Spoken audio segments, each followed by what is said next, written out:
Sobrang frizzy talaga ng hair ko. Kaya naman naghanap ako ng isang product na makakatulong para mapalambot ang aking buhok. At eto na nga yun. Napanood ko kasi ito sa isang TikTok video. And talaga namang napaka-effective. At eto na nga, itatry na nga natin dito sa ating sobrang frizzy na hair. At eto na nga, amuyin ko muna. Huy! Grabe, ang bango! At eto, in-spray ko lang siya dyan. At para sa kaalaman nga pala ng lahat, ang aking buhok ay rebonded. Pero pwede po ito sa mga rebonded hair and colored hair. Colored na rin yan ha. Tingnan nyo naman. Huy! Ang ganda agad ng effect.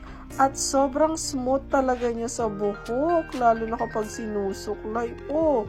At talaga namang napakabango pa. Sulit na sulit ka talaga dito sa presyo nito. And ayan. Ito naman yung kabila kong hair. Ayan yung hindi ko nilagyan. Ito yung aking nilagyan. Sobrang smooth talaga. Ito naman yung aking hindi nilagyan.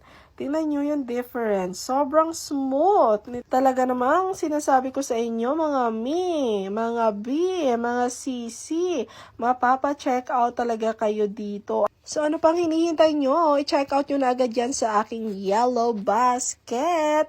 Go na!